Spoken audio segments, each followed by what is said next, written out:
see you're still here. The Rest's location affords a constant flow of traders, and with it, a constant flow of information. Speaking of which, I received word from both my associates. They have resumed their investigations, thanks to you. I only happened to be in the right place at the right time. They both seem to think the realm's prospects rather grim. I am afraid that grim would be putting it lightly. Storm is in crisis, and if we are to free her, we must work quickly. And we must work together. Such is your Lord Uncle's wish. As it is mine.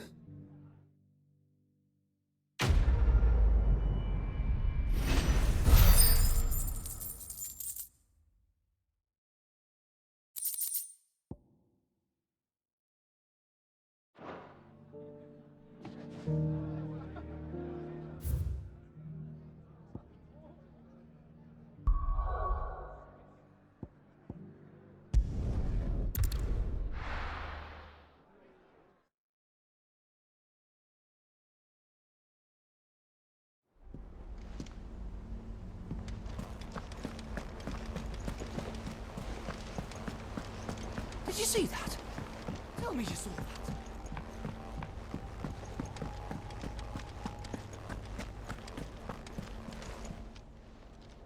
Welcome to the Patron's Whisper. Come to claim your just desserts?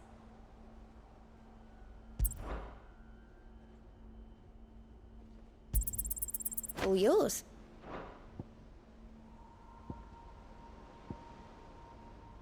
All done? Good. Still alive, I see. So Lady Karen accepted the ruby. Ah, about that. I tried my best, but she was just too stubborn to take it. She threw it right back in my face, in fact, and told me I could stick my stupid stone where the sun don't shine.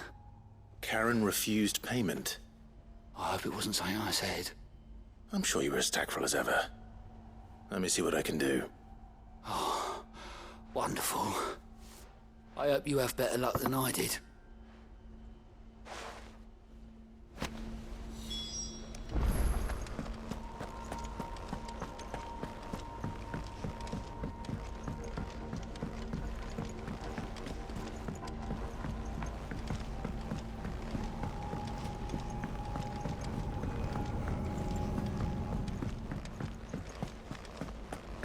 Seems the hideaway's lost its appetite.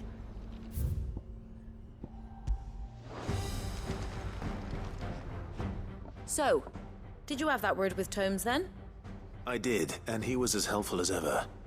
He told me exactly where to look, in fact.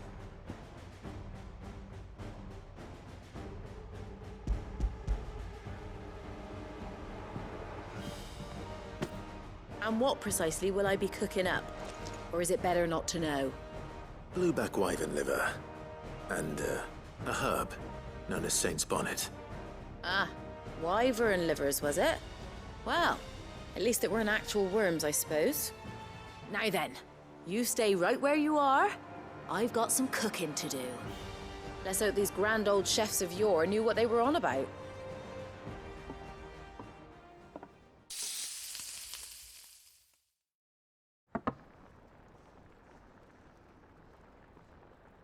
And here we have it. Fried mortress of skyworm. Ivan's offered to make sure it's fit for consumption. Well, I say offered. He as good as begged. And rightly so. Is there any higher honor than partaking in a slice of culinary history?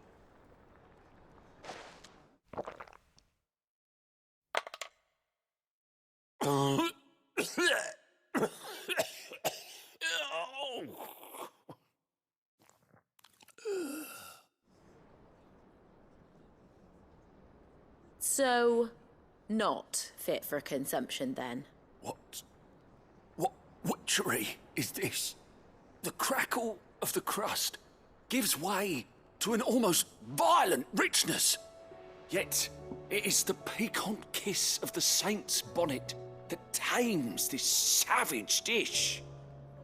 It is a tour de force. A force of nature, even. A maelstrom of flavour and sensation. A graceful beast emerging from centuries of slumber. I think he likes it. Well, I can't quite tell with all that nonsense he's talking. But I reckon you might be right. It was decent then, I take it. Decent? It's remarkable. And I defy any man to say a word to the contrary. Sid, might I suggest that you command a party of your finest men and women to procure a dozen blueback wyverns forthwith? I'll give it some thought.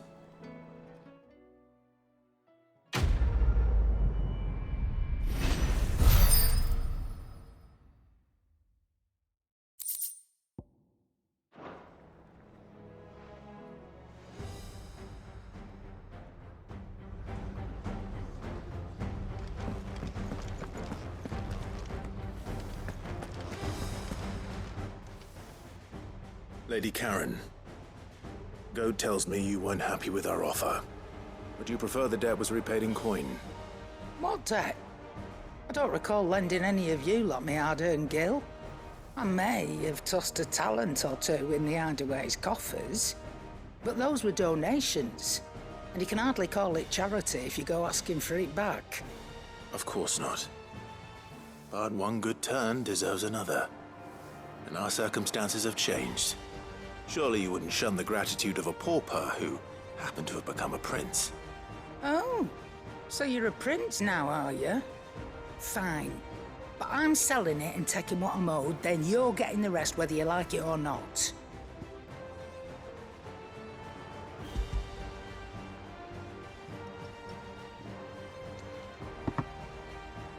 Where'd you even get this? A decent trader might nab 1,000 talents for a star ruby. A canny one, meanwhile, might claim it were nicked from the belt of Sid the Outlaw himself and ask twice as much. Might be I already have a buyer in mind. Might be you even know her. A fine continental maid whose beauty's only eclipsed by a guile in commerce. You wouldn't mind, would you? Not at all. Just be sure to tell her that it's always a pleasure doing business.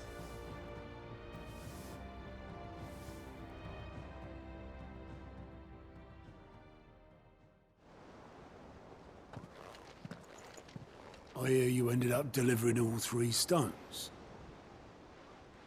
Thanks to this lump. I sometimes wonder what I pay you for. Speaking of which, I still haven't been paid last month's wages. Oh, so you remember what's owed to you then? Get your ass behind that disc of yours and don't get up before those ledgers are square. Right away.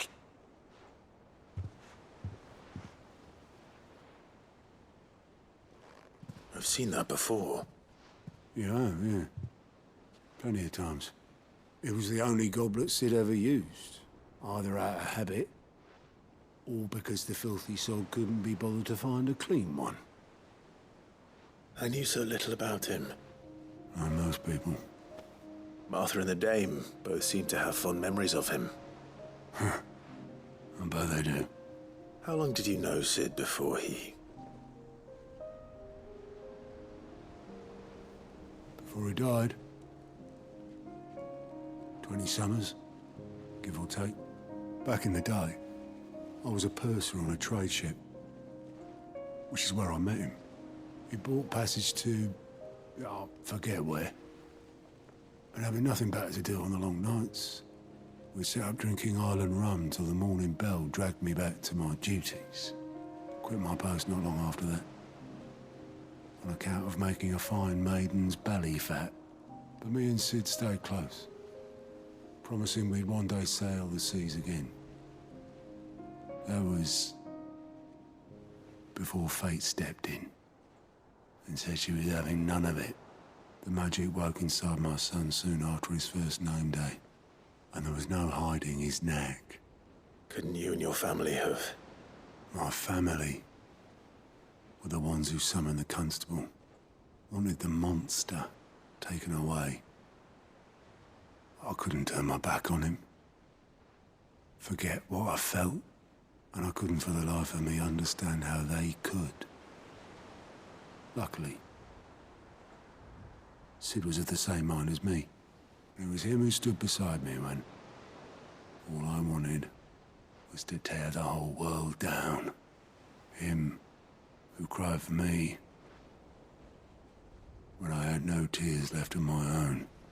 Him who swore he'd do everything he could to stop it from happening again. And he was true to his word, too. Left the Royal Army once and for all. His ranks, his ribbons, gone. Just like that. Threw away everything he had. All to right a wrong that no one else had the courage to face. I knew then I'd follow that man to the ends of the earth.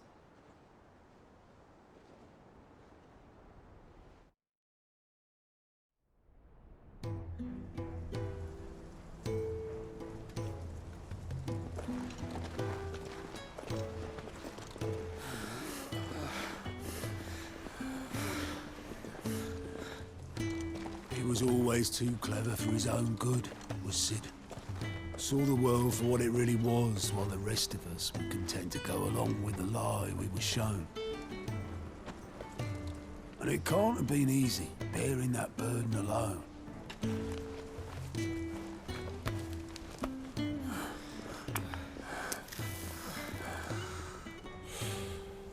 But he didn't let it stop him. He never lost faith in what he believed was right. And that gave us faith in him. Faith he'd steer us true. So I swore to myself that I'd always be right behind him, ready to catch the stubborn sod, if ever he should fall.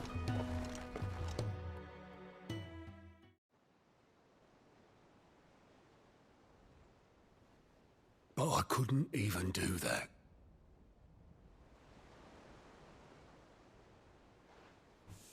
Ignore me. Just the ramblings of a tired old man. Leave that lot. I'll tidy it up in a bit.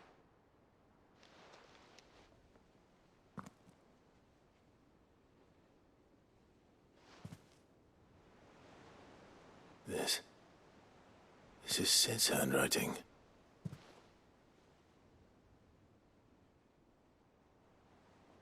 Dear Otto.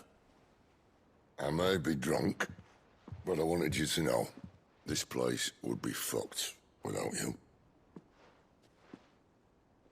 Love you, you grumpy old sod.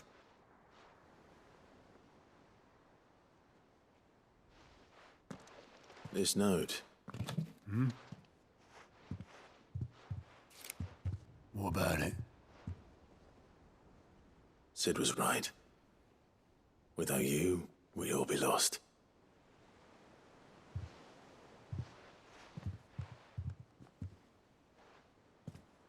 He should have bloody well said so then. Just once. Before he went. But then, why would he? Him, or anyone? I'd only have told him to piss off.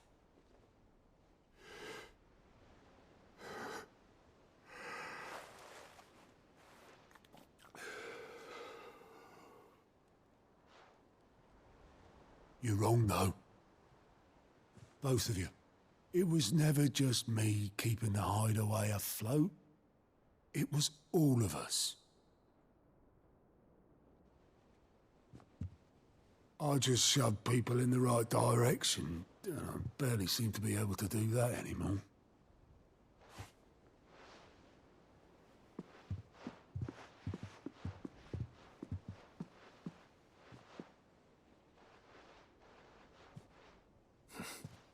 Would you rather go at the helm?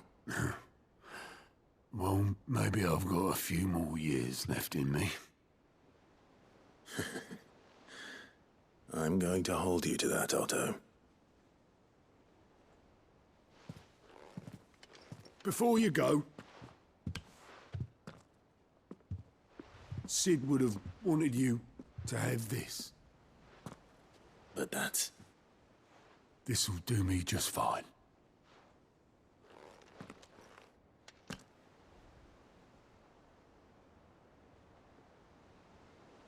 Thanks for the ray of sunshine. I'll see if I can't pay you back. Already have.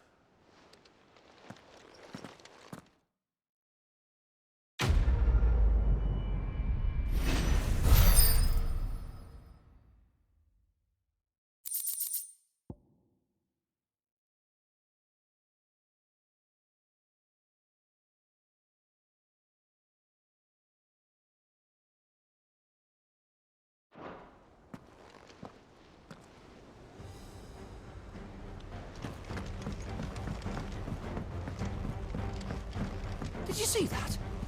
Tell me you saw that.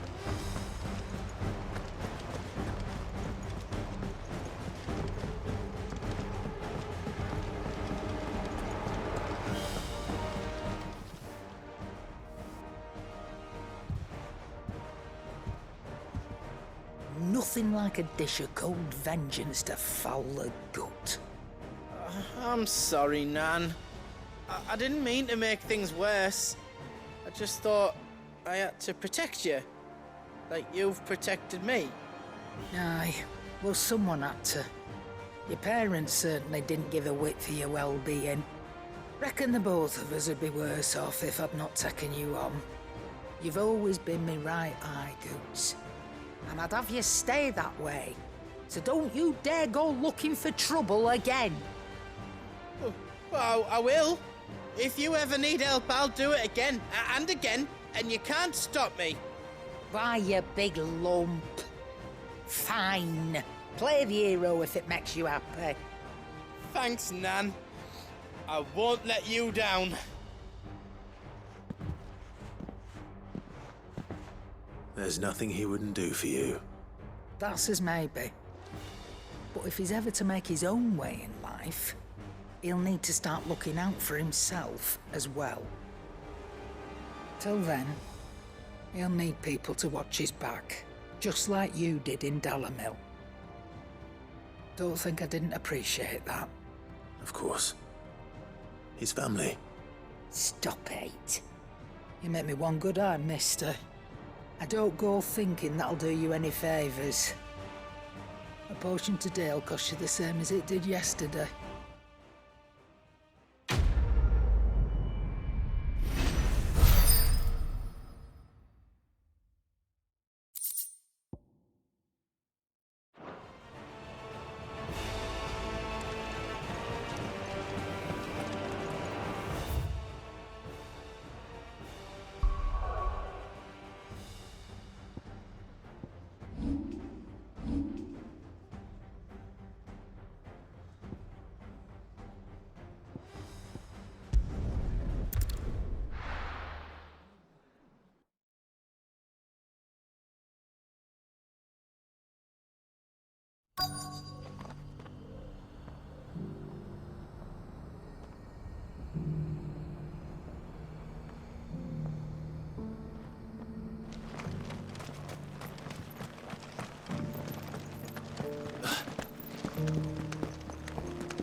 Farmers must have settled here in Tabor.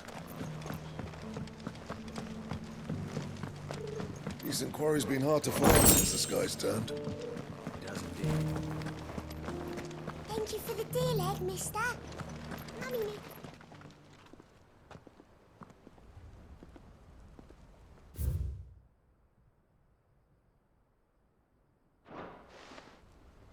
What golden plains might the wanderers have called home, I wonder?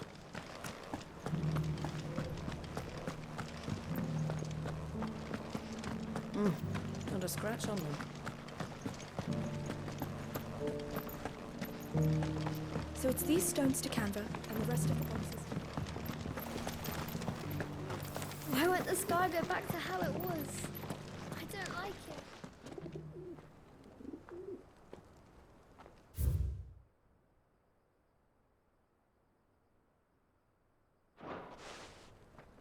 No history would be complete without mention of the mother crystals. I should speak to the old scholar before I forget everything I've read.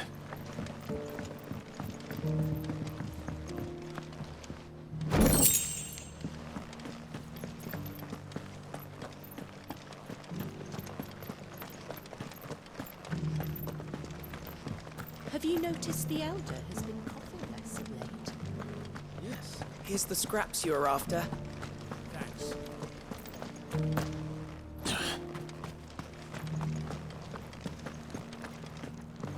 Careful how you pack that leather. Any creases?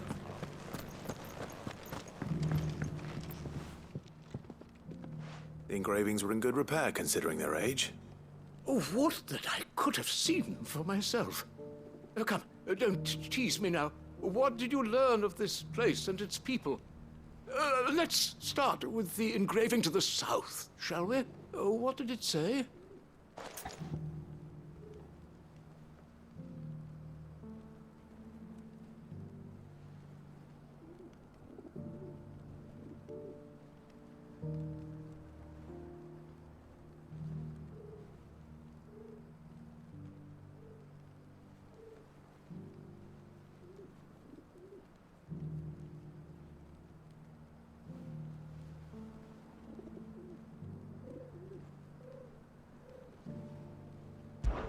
Guardians of the Crystal, the first stones of Tabor, sacred hold thy noble blood, till ends the mother's labor. I'm pretty sure that was it. Fascinating. It would seem the founders of this city were descendants of those fallen charged with protecting the mother crystals. But whatever could have driven the Guardians so far from their sacred charges, I wonder? The engraving to the north is next, I think. Wanderers of the Golden Plains, lay your roots in stone. With pride recall thy noble past, and make these rocks a home. Or, I think that was it, at least. No doubt you're right. There are vestiges of nomadic customs in Tabor its guardian roots could never account for. This is proving most enlightening. Now, for the final stone.